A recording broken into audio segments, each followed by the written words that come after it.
hidupmu itu mengalami perubahan yang nyata. Hidup saya juga. Kita sudah kenyang dengan teori-teori firman Tuhan, yang praktekin nol. Ini yang repot. Tidak usah melihat orang lain. Yusuf Arimatea memberikan yang terbaik bagi Tuhan. Dengan dia mempertaruhkan segala-galanya untuk Tuhan. Nyawanya bisa terancam, jabatannya bisa terancam. Tapi orang Kristen zaman now merelakan imannya hilang demi jah.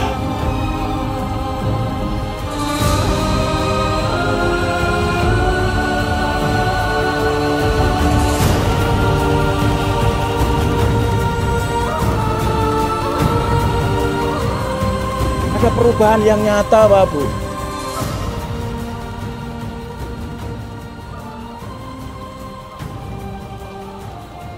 Tuhan sudah tersalib. Tuhan sudah memberikan yang terbaik. Tuhan sudah meneladankan lebih dulu. Standar memberi yang terbaik itu nyawa, Bapak. Nyawa standarnya.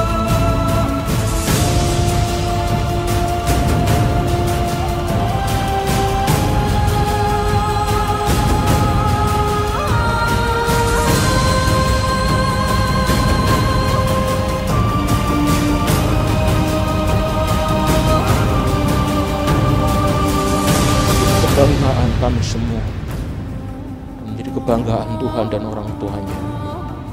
Berkati Tuhan masa depan Mbak Sesen. Berdoa menyerahkan hamba-Mu Mbak Darmise, Tuhan. Orang tua kami yang setia di dalam melayani.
Kita di hari Jumat Agung ini adalah memberikan yang terbaik.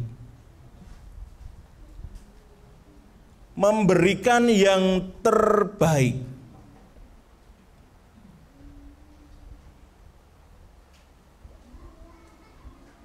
Kebanyakan orang ketika dia dicaci maki, ketika dia difitnah, ketika dia diomongkan hal-hal yang jelek tentang dirinya,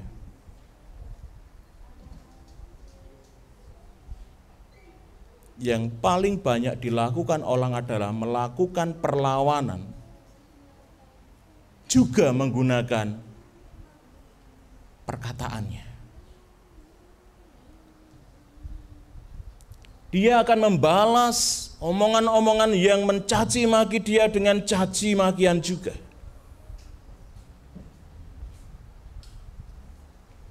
Dia akan membela dirinya mati-matian dengan kalimat-kalimat yang muncul dari mulutnya. Namun mari kita perhatikan, Yesus yang adalah Allah saya dan saudara, ketika dia dicaci maki, ketika dia difitnah, ketika dia dihianati, dia hanya diam.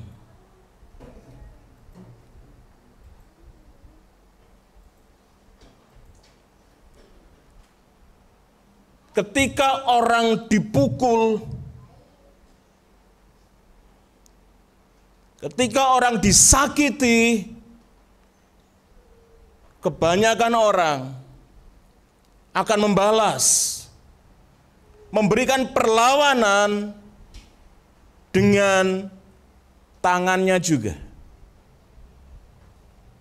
Sebisa mungkin dia bisa memukul orang yang memukulnya.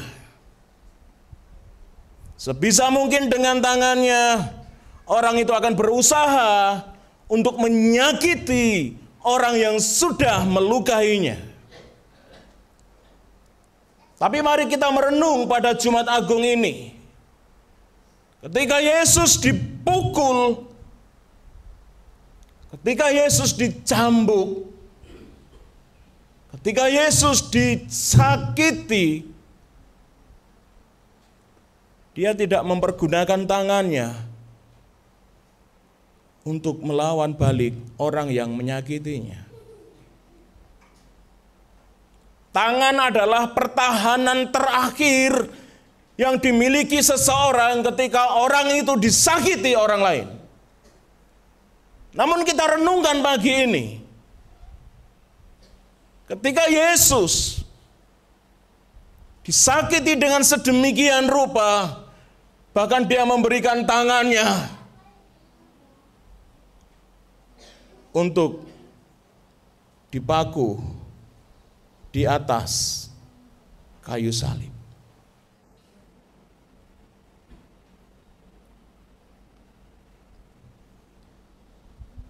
Kenapa Yesus lakukan itu? Dia punya kuasa untuk melawan orang-orang yang menghinanya, yang menyakitinya. Tapi kenapa Yesus hanya diam? Yesaya menubuatkan buruk rupanya tidak lagi seperti manusia. Dia hanya diam seperti domba yang digelandang ke tempat sembelihan. Bapak Ibu, itu adalah cara Yesus untuk memberikan yang terbaik untuk orang-orang yang dikasihinya. Itu adalah cara Tuhan kita untuk memberikan yang terbaik bagi setiap orang yang mau percaya kepadanya. Dia adalah anak domba Allah yang memang dipersiapkan Allah untuk menjadi korban penghapus dosa. Untuk menjadi korban penghapus dosa, maka anak domba itu tidak boleh bercacat celah, tidak boleh berdosa. Dia harus sempurna. Dan Yesus lakukan itu untuk saya dan panjenengan semua. Kalau Yesus memukul balik orang yang memukulnya, maka dia akan menjadi berdosa dan dia tidak akan layak menjadi korban penebusan. Dia mempertahankan dirinya untuk bisa diam Ketika banyak orang mencaci maki dia, menyakiti dia, dia hanya diam supaya dia menjadi sempurna.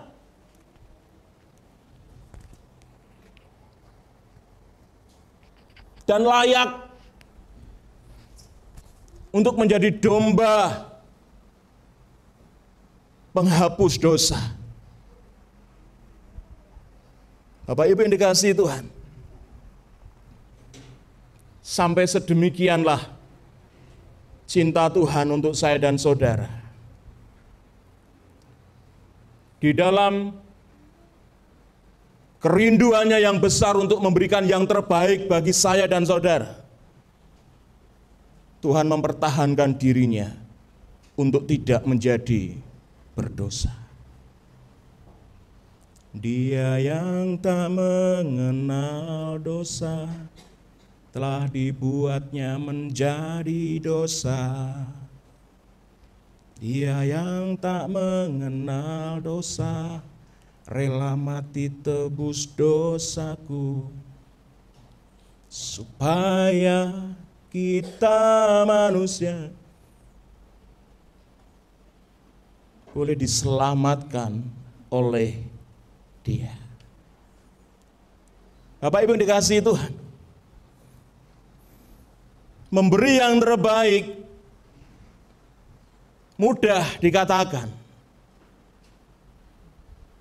namun penuh dengan kerelaan untuk bayar harga, sehingga kita boleh sampai pada satu titik mampu menjadi pribadi yang bisa memberikan yang terbaik,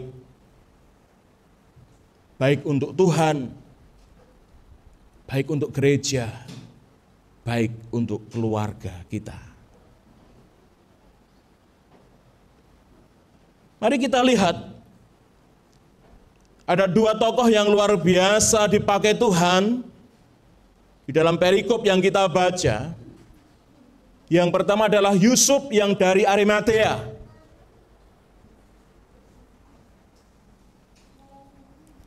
Ketika Yesus masih hidup, dia ngangsu kaweruh, dia nyantrik, dia belajar kepada Yesus secara diam-diam, Bapak Ibu.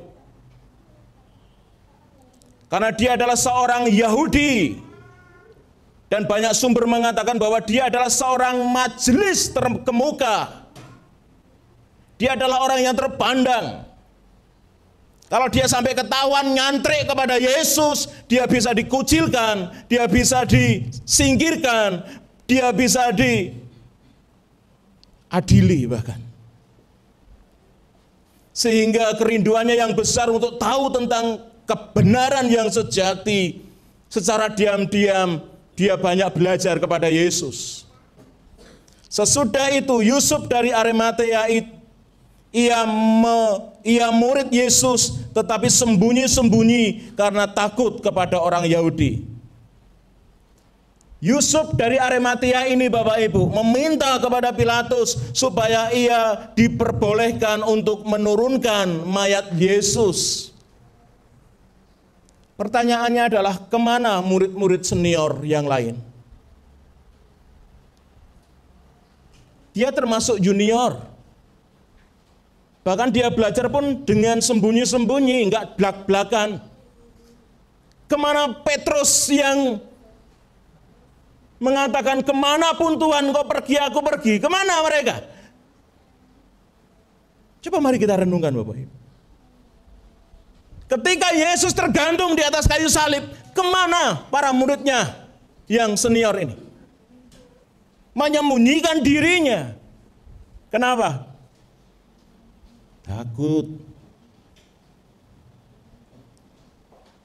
Tetapi Yusuf yang dari Arimatea ini, dulu memang dia sembunyi. Tapi ketika Yesus mati, mayatnya tergantung,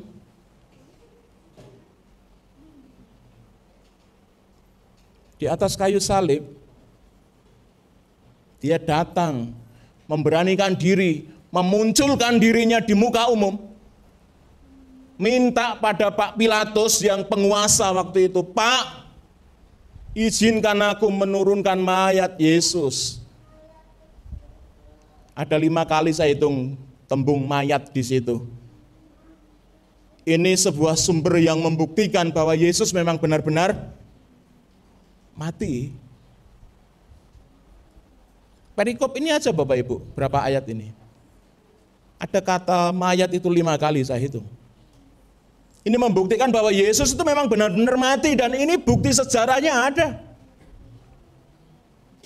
Pemerintahannya waktu itu ada. Dan yang menarik adalah seorang Yusuf Arimatea ini, kok wani-waninya yang dulu sembunyi-sembunyi belajar, tapi ketika Yesus mati, ada perubahan yang signifikan, ada perubahan yang real, ada perubahan yang nyata. Dia rela menurunkan mayat Yesus yang tergantung di atas kayu salib. Mohon maaf Bapak Ibu, biasanya orang yang disalib itu adalah penjahat.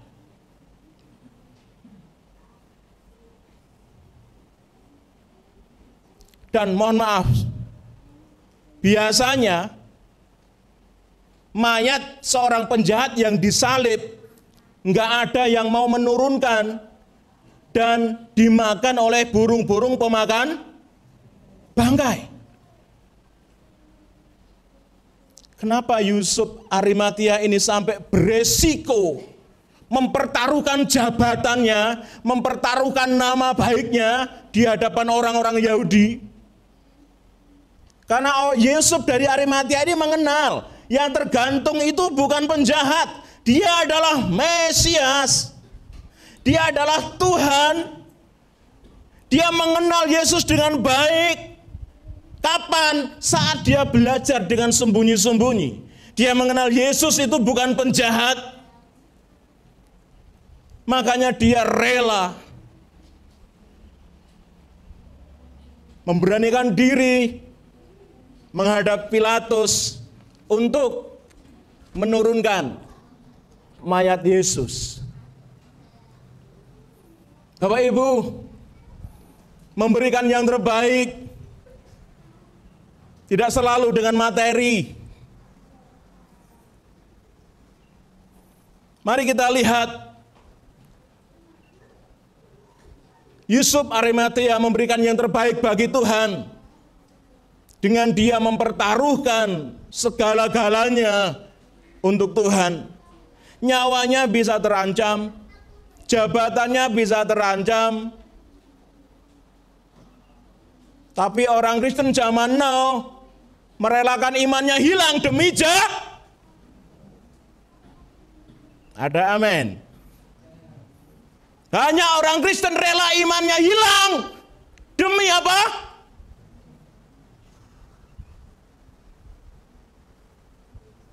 Kita hidup di zaman akhir Bapak Ibu, jangan kagetan.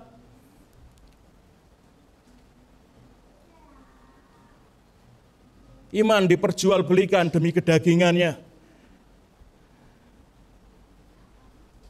Iman diperjualbelikan, yang penting dia happy. Yang penting dia senang.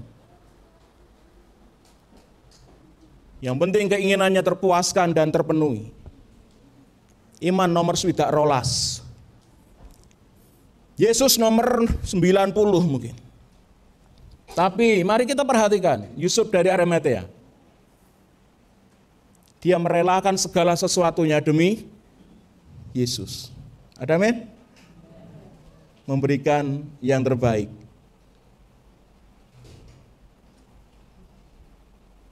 Yusuf mengajari kita semua pagi ini. Mempertaruhkan hidupnya, mempertaruhkan jabatannya, kekuasaannya demi Yesus. Jadi kalau kita diberkati kekuasaan, kita diberkati keuangan yang baik, kita diberkati kekayaan, pergunakan itu untuk melayani Tuhan, bukan untuk jadukan. Enggak ada artinya itu. Ketika Tuhan menghendaki, enggak sampai 5 menit habis harta kita, Bapak Ibu.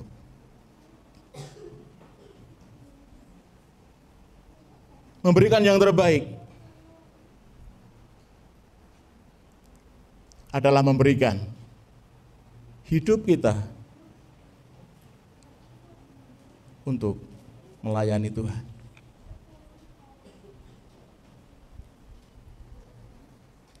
Memberikan yang terbaik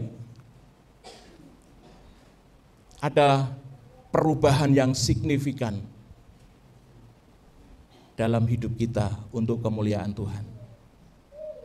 Kita sudah kenyang dengan teori, Pak Bu.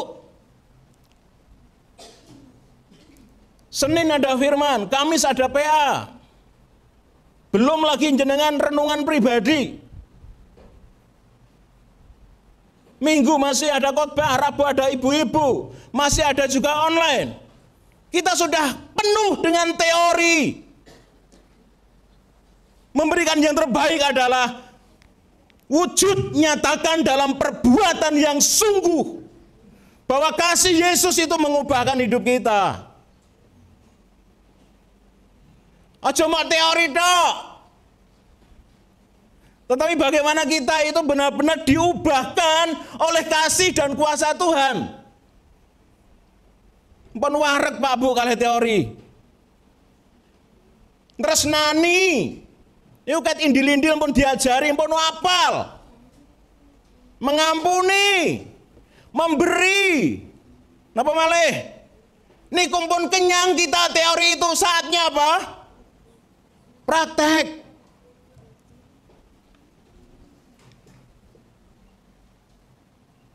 Memberikan yang terbaik Bapak Ibu, Jumat Agung ini.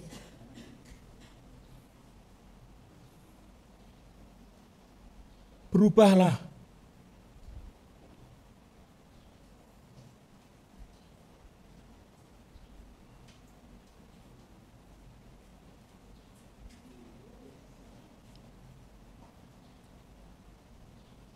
Berubah Bapak Ibu. Memberikan persembahan itu penting. Mau retret, janji iman itu baik. Tetapi yang paling Tuhan mau memberikan yang terbaik adalah hidupmu itu mengalami perubahan yang nyata. Hidup saya juga. Kita sudah kenyang dengan teori-teori firman Tuhan. Yang praktekin nol. Ini yang repot. Tidak usah melihat orang lain. Fokus lihat dirimu. Tidak ada fokus kalau kita tidak sungguh-sungguh memperhatikan diri kita. Enggak usah menyalahkan orang lain. Coba lihat diri kita pagi ini. Kasih Kristus itu sudah mengubahkan aku belum?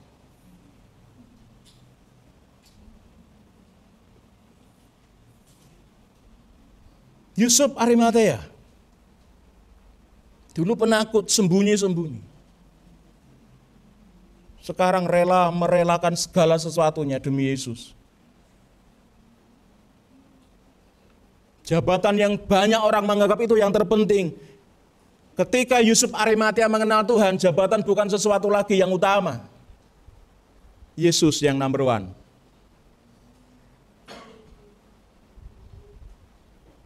Ada perubahan yang nyata, Pak Bu.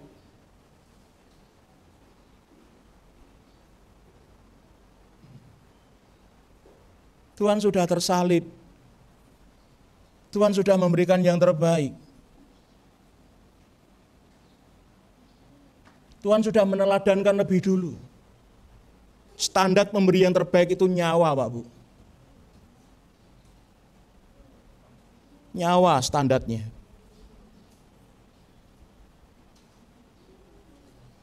Kadang kita memberikan waktu buat Tuhan aja susah.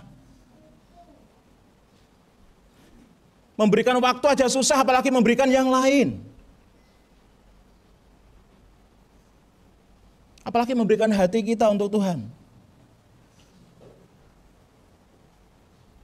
Pagi ini,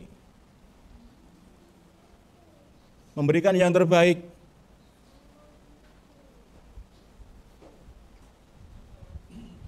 Yesus meneladankan kita. Yang pertama apa?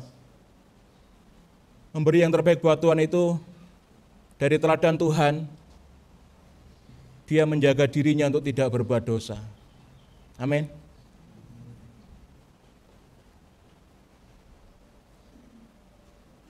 Yang kedua, memberikan yang terbaik itu apa?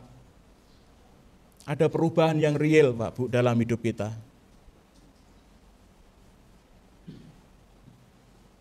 Setiap hari mengalami perubahan-perubahan yang lebih baik untuk kemuliaan Tuhan. Ampun mong teori, ndok. Coba rasakan. Apakah kasih Tuhan sudah mengubahkan hidupku apa ajeb ya? Ya ono ya ini aku derek Gusti, jari ini aku kenal Tuhan dan merasakan kasih anugerah Tuhan. Itu sudah mengubahkan hidupku untuk lebih baik belum ya? Apakah kita akan terus gedeng abadi dengan saudara-saudara kita, Pak Bu?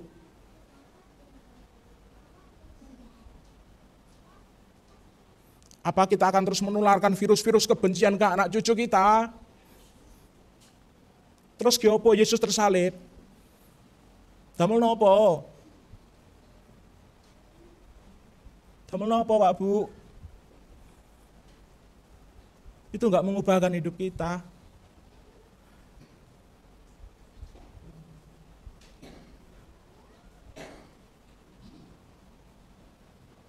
Mari kita lihat seorang Nikodemus. Sama. Nikodemus itu belajar tentang kebenaran yang sejati dari Tuhan itu juga ndelik-ndelik, Pak Bu. Datangnya pada waktu malam. Ketika semua sudah tertidur, dia datang menemui Yesus, belajar tentang lahir baru. Tuhan, mungkinkah seorang yang sudah dewasa bisa lahir baru? Bagaimana dia masuk ke dalam gua garbo ibunya, biungnya? Dia memahami lahir baru secara lahiriah.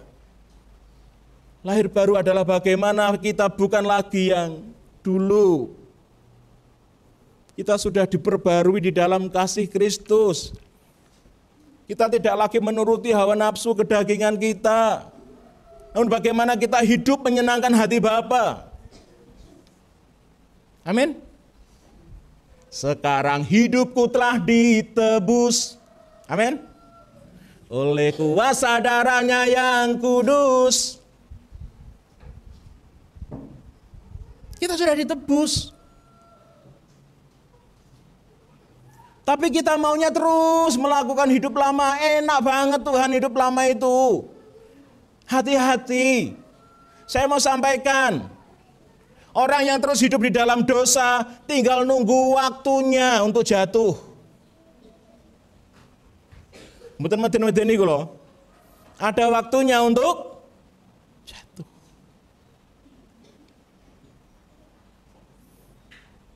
Nikodemus di dalam memberikan yang terbaik, dia ikut bersama-sama dengan Yusuf dari Arimatea.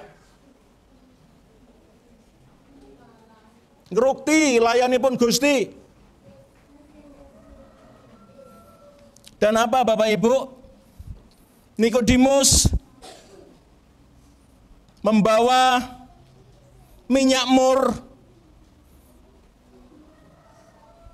dengan minyak gaharu 50 kati. Saya membaca beberapa artikel, minyak gaharu itu lebih mahal dari minyak narwastu, Bapak Ibu.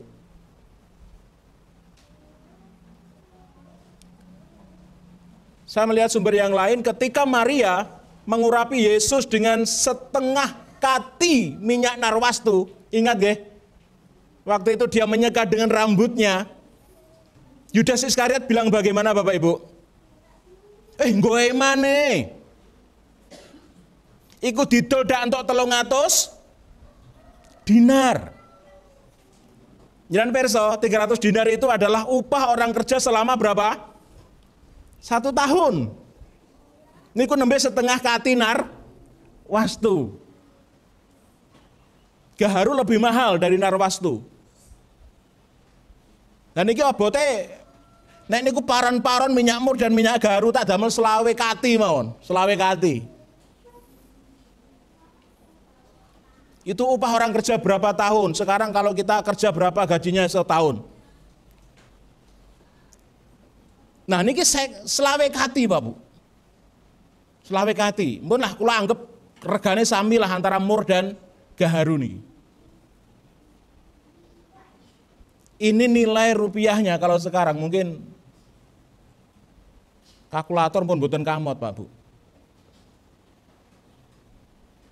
Artinya apa sih? Nikodemus memberikan seluruh hartanya demi untuk mengrukti layanipun Gusti. Sampai seperti itunya Bapak Ibu. Memberikan yang terbaik untuk Tuhan. Tapi banyak orang Kristen yang juga masih eman-eman untuk Tuhan. Nek ten bulung pun boten lah. Saya melihat bagaimana kemarin itu luar biasa. Kurang berapa juta untuk retreat, pun Pak An mendel mawon, boten saya mikir niku. Kurang sidik ah. Amin. Ada janji iman. Ada orang-orang yang mau rela memberi supaya itu cukup. 2 ikan dan 5 roti nek didongakno iso murah kabi, cukup semuanya. Ada amin. 10.000, 50.000, 100.000, wah ngelumpuk nih kemana. Bapak Ibu, memberikan yang terbaik, sungguh ini menjadi sebuah teguran bagi kita semua sih. Tidak hanya waktu jenengan, tidak hanya tenaga jenengan, tidak hanya uang jenengan, tapi yang terlebih yang paling Tuhan mau adalah perubahan hidup kita yang semakin hari semakin baik. Amin. Gusti berkahi kita semua. Mari kita berdoa.